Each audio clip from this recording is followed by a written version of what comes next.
Bener nggak jalannya ke sini Mas? Ucap Dinda pada Dimas saat tiba-tiba mobil yang dikendarainya memasuki jalan setapak tanpa aspal. Kalau kita lihat di map sih gitu, jawab Dimas sembari menurunkan kecepatan mobilnya. Kamu yakin? Tanya Dinda lagi menyelidik. Gak begitu yakin sih, seingatku jalan ke Jogja gak ada jalan yang kayak gini.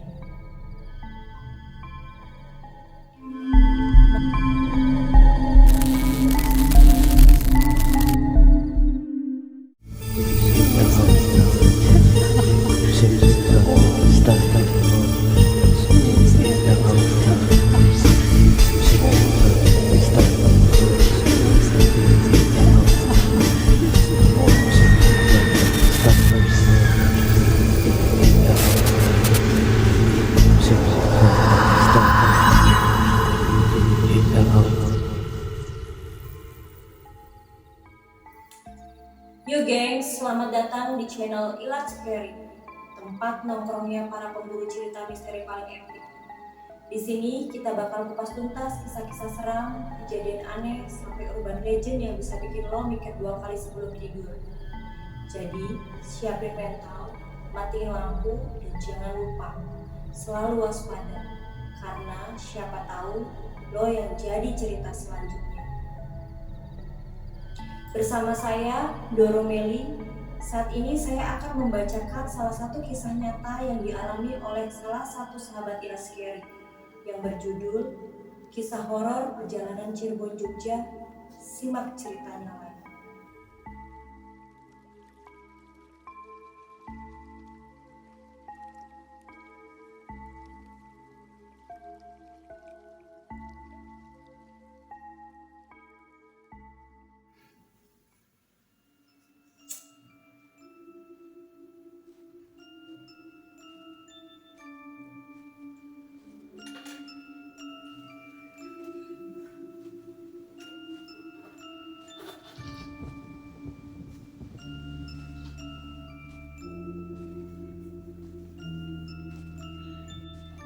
Namaku Dimas.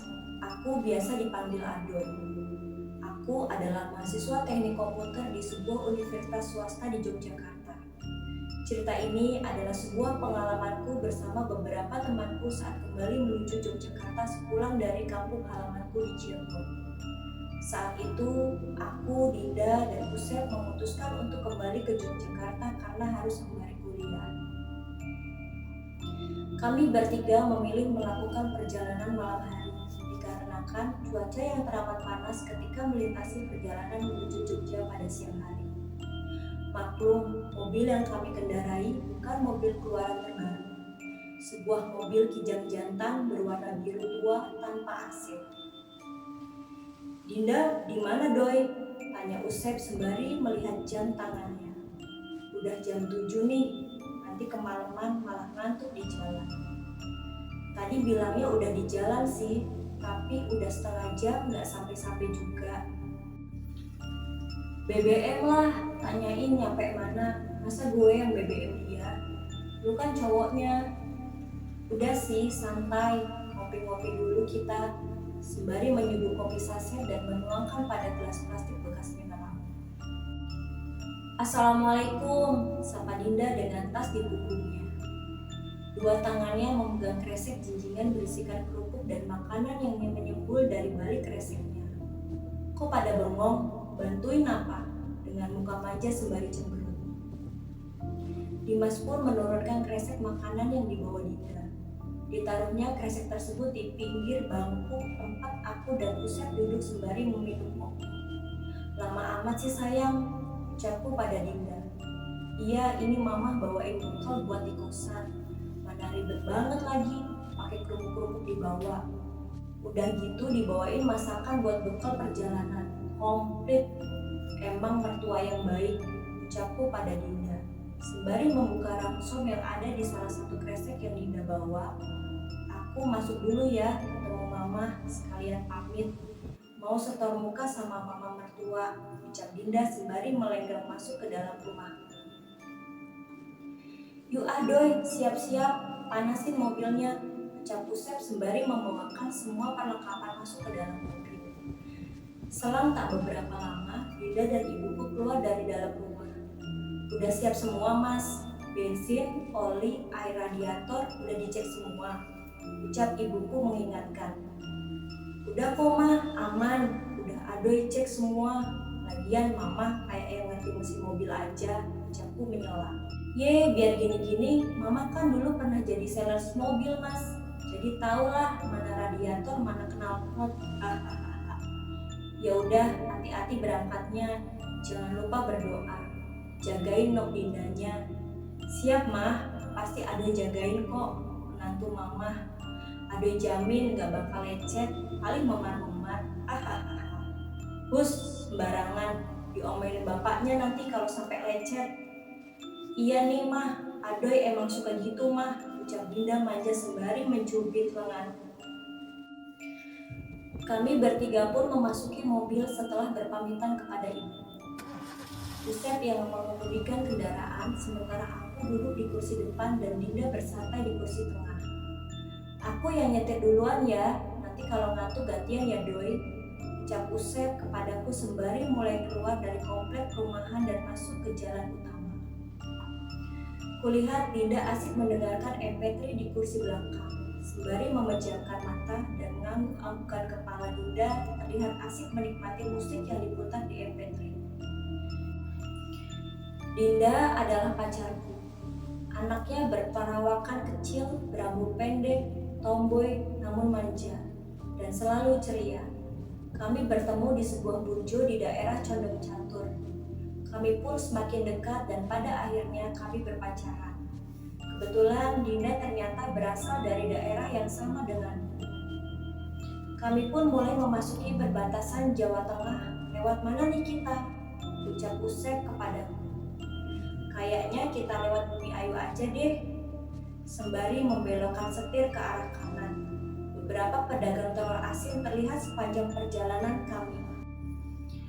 Enak banget kayaknya sambil nyemil telur asin, ucapku pada Usep.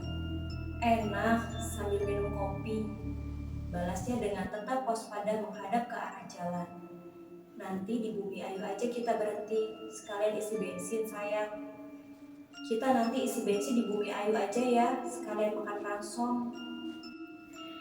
Kepalanya terus mengangguk, tanpa mempedulikan obrolan. Oi sayang, sambil kulempar bantan mobil ke arah Dinda yang masih asik mendengarkan musik. Apa sayang? Ucap Dinda kaget.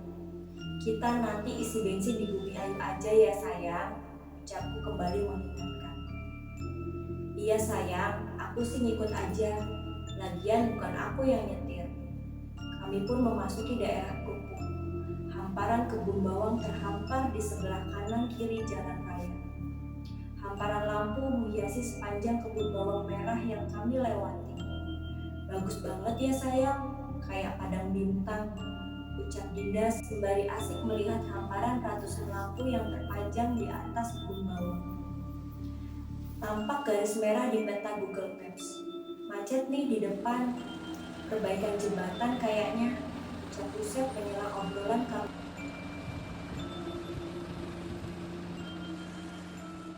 Ada jalan alternatif gak Sep? Ucapku menanyakan. Ada sih, tapi nanti setelah Krupuk di daerah Aji Barang. 2 jam sudah kami melakukan perjalanan dan akhirnya terbebas juga dari macetnya lalu lintas di Krupuk. Sebuah pom bensin dengan tempat parkir yang begitu luas menjadi tempat pemberhentian kami. Setelah aku penuhi tangki bensinku, kami bertiga membuka ransong yang dibuatkan oleh Ibu Dinda. Kamu yang nyetir ya Doi, ngantuk nih, ucap Usep kepadaku. Kamu pindah ke depan ya sayang, ucapku pada Dinda. Di sela-sela kami bertiga yang sedang makan, seorang wanita tua menghampiri kami. Bajunya yang lusuh terlihat seperti seorang pengemis, dan jarik yang kusam dan pakaian yang kumal wanita tua itu terus berdiri di hadapan kami. Nenek mau makan, ucap Dinda pada perempuan tua itu. Namun nenek tua itu hanya melihat ke arah kami sambil tersenyum. Di rogohnya kantongku mencari uang receh. Saat hendak kuberikan, nenek tersebut menolak dengan halus. Nenek bukan pengemis nah, ucap nenek itu lagi. Nenek mau apa? Nenek mau minum. Ucapku kembali menanyakan pada nenek itu. Wajah nenek yang datar dan tanpa ekspresi membuat perasaan kami menjadi tak menentu. Nenek mau ikut kalian boleh? Kami bertiga pun saling pandang. Memang nenek mau kemana? Tanya Dinda kembali. Nenek mau pulang nak. Nenek ikut kalian ya. Tapi nenek pulang kemana? Nenek tersebut hanya diam sambil menunjuk arah pada kami. Kami pun kembali saling beradu pandang, bingung apa yang harus kami lakukan saat ini. Namun keanehan mulai terjadi saat kami selesai makan. Kami bertiga pun menuju toilet untuk buang air, agar selama perjalanan tidak ada acara mencari toilet kembali. Akan tetapi setelah kami bertiga kembali ke tempat parkir, nenek tadi tidak terlihat lagi. Kemana nenek tadi ya? Ucap Usep pada kami. Iya, kasihan, barangkali kesasar tuh nenek, ucapku. Iya sayang. Kami pun melanjutkan perjalanan kami. Tanpa nenek tadi yang hendak mengikuti saat kami keluar dari Bumi Ayu, tiba-tiba signal Google Maps-ku tak dapat terhubung. Sehingga aku meminta Usep untuk mengaktifkan Google Maps yang ada di ponselku. Sep, nyalain Google Maps dong, punyaku ngacur nih, ucapku. Bentar, aku aktifin dulu. Sama doi, punyaku juga nggak bisa connect. Coba Dinda disuruh nyalain. Apa sih? Lagi enak dengerin lagu juga, bekas Dinda menyala. Tiba-tiba signal kami bertiga pun kembali menyala. Namun anehnya, kami bertiga diberikan petunjuk arah yang berbeda satu dengan lainnya. Jalan yang ditunjukkan oleh Maps-ku menunjukkan jalan lurus yang harus kami lewati. Sementara di ponsel Usep, jalan yang kita lalui harus belok ke arah kanan. Begitu pula petunjuk arah yang muncul di ponsel Dinda justru berlawanan dengan kami berdua. Arah menunjukkan ke arah kiri. Kanan, kiri, kata Usep dan Dinda bersamaan. Aku pun akhirnya menghentikan laju kendaraanku. Kita kemana nih? Kanan, kiri, apa lurus? Di ponsel aku lurus. Di ponsel aku suruh belok ke kiri sayang. Kalau di ponsel aku malah belok ke kanan. Beberapa menit kami berhenti di perempatan. Jalan yang cukup sepi dengan penerangan jalan yang sangat minim membuat suasana hati kami menjadi tak menentu. Sepi banget sih sayang jalannya. Iya, kayaknya kita nyasar deh, ucapku. Iya, seingat aku juga kalau ke Jogja kita nggak pernah lewat jalur ini. Tapi bener kan, habis pom bensin tadi kita belok kanan, ucap Usep. Bener kok, habis pom bensin kita belok kanan kayak jalur biasa yang kita lewatin. Tapi kok kayak jalur yang nggak kita kenal ya, ucapku memotong. Ya udah, kita coba jalan lurus aja. Siapa tahu ada warga di sana.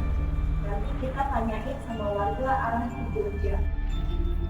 Akhirnya aku pun melanjutkan perjalananku dengan mengambil jalan lurus. Pohon-pohon besar berada di sisi kanan kiri kendaraan kami, bahkan perkebunan kayu jati pun kami lewati. Perasaan kita nggak pernah lewat jalan ini ya, Sep, ucapku pada Usep sembari memperhatikan jalan. Ih, takut tahu, ucap Dinda sembari memegang pundakku dari kursi belakang. Beberapa bayangan seolah mengikuti perjalanan kami. Beberapa bayangan terlihat berkelebat di hadapan mobil kami. Kamu lihat nggak, Sep? Tanyaku meyakinkan. Lihat sih, tapi mudah-mudahan itu cuma burung yang terbang deh. Apaan sih kalian? Bikin bulu kuduk merinding, ucap Dinda kembali. Sebuah cahaya terlihat dari arah sebelah. Syukurlah ada kendaraan di belakang, ucapku dalam hati. Namun saat kuturunkan kecepatan mobilku, cahaya itu tak kunjung melewati mobil yang kami kendarai. Dan anehnya, saat kita berhenti di perempatan, ternyata tempat kita berhenti adalah tempat awal kita berhenti untuk memilih jalan. Ya Allah, kita balik lagi ke jalan ini, Sep, ucapku Perasaan kita tadi lurus aja, gak belok kan Sep? Ucapku pada Usep. Coba kita lihat lagi Google Maps-nya, siapa tahu udah bener arahnya. Namun lagi-lagi arah di Google Maps kita bertiga tetap menunjukkan arah yang berlawanan masing-masingnya. Gimana dong sayang? Di ponselku ke kiri, ucap Dinda. Gimana Google Maps-nya? Ucapku sedikit panik. Tetap Doi, di Google Maps tuh ke arah kanan. Jadi kita kemana Doi? Nggak mungkin kan kita diem aja di sini. Iya saya ngeri tahu, mana jalannya sepi banget. Cahaya dari belakang juga nggak maju-maju. Apa jangan-jangan kita lagi dikejar orang ya? Pengen Dinda ketakutan. Ya udah kita belok kanan aja ya, ikutin jalan Google Maps Usep. Semoga sih kita nggak nyasar lagi, ucapku sambil mengambil keputusan. Kami pun bersepakat mengambil arah ke kanan. Pemandangan pohon-pohon besar menjadi gambaran kami selama perjalanan. Jalan pun mulai rusak, begitu banyak lubang di aspal. Namun jalan seolah makin menyempit. Jalan yang semula aspal halus kini menjadi jalan berlubang seperti jalan-jalan di pedesaan. Tapi suasana hatiku sedikit tenang. Beberapa rumah sudah terlihat di depan kaca mobil kami. Rumah-rumah khas perkampungan dengan lampu 5 watt bergantung di hadapan rumahnya. Fix, kita nyasar nih Doi. Kita masuk ke perkampungan, ucap Usep. Jalanan pun berubah menjadi jalan dengan aspal seadanya. Gak apa-apa lah, yang penting kita masih ketemu orang. Dari tadi kita nggak ketemu pemandangan lain selain hutan, ucap sedikit lega. Tapi kok sepi banget ya sayang, ucap Dinda memotong pembicaraan kami. Udah malam kali, udah pada tidur, ucap Usep menipali sembari melihat jam tangan yang menunjukkan pukul 23.40. Semoga sih ada warung yang masih buka di ujung jalan, biar kita bisa berhenti sembari nanya jalan ke arah Jogja. Sembari terus menelusuri jalan perkampungan itu, suasananya begitu mencekam. Kabut pun mulai turun seolah hanya kami yang beraktivitas melewati jalan tersebut. Semakin dalam kami memasuki perkampungan tersebut, suasana kembali mencekam. Tak ada satupun aktivitas yang kami lihat. Sisi-sisi kami yang semula rumah warga berganti menjadi komplek pemakaman tua. Jalan raya pun berubah menjadi jalan tanah. Di ujung jalan terlihat sebuah rumah berlampukan bohlam 5 watt menerangi. Jalanan yang kami lewati berujung pada rumah tersebut. Tak ada jalan lain seolah rumah tersebut merupakan arah terakhir perjalanan kami. Ya ampun, mentok Doi, gak ada jalan, kita harus putar balik. Tiba-tiba Dinda teriak begitu keras saat aku sedang memarkirkan kendaraan memutar untuk kembali ke arah yang tadi kami lewati. Sebuah sosok tanpa kepala berdiri tepat di hadapan kami, seolah sedang menunggu kedatangan kami. Sosok laki-laki berbaju hitam tanpa kepala membawa tongkat terlihat begitu nyata di hadapan sinar lampu mobil kijang yang kami kendarai. Kepanikan pun semakin menjadi-jadi. Saat tiba-tiba mobil kami berhenti, ku injak pedal gas dengan sekuat tenaga. Namun, sejauh pun mobil itu beranjak dari jalan tanah. Suara dercit ban terdengar begitu keras. Dinda yang histeris terus saja berteriak ketakutan. Sementara aku dan Usep hanya bisa berharap itu semua hanya ilusi. Ku coba kembali menginjak pedal mobil. Kembali suara dercit ban terdengar begitu keras. Dan saat kulihat kaca spion, di tengah sebuah bayangan perempuan tadi begitu nyata. Nenek yang kami temui di pom bensin berada di dalam mobil kami. Dengan wajah tersenyum, nenek itu melihat tajam ke arahku lewat kaca spion tengah. Sep, nenek, Sep, nenek, ucap terbata-bata setengah berteriak pada Usep. Nenek apa Doi? Ucap Usep sembari lihat spion. Saat Usep melihat ke arah spion, nenek itu pun kembali tersenyum dari dalam mobil. Duduk di jok belakang mobil kami. Dinda yang tergeletak pingsan di jok tengah tersadar saat Usep berteriak, "Doi, cepet jalan! Nenek yang di pom bensin, Doi! Injek gasnya!" ucap Usep berteriak panik. Dinda yang baru saja tersadar melihat ke arah belakang. Tepat di baris ketiga, nenek itu dengan jelas terlihat oleh Dinda. Dinda pun kembali berteriak sejadi-jadinya dan kembali tak sadarkan diri. Kubacakan doa-doa yang kubisa, hingga akhirnya mobil kami dapat melaju dengan cepat keluar dari jalanan tanah tersebut. Namun, seolah tak jauh dari sana, kami kembali ke perempatan tempat tadi kami berhenti.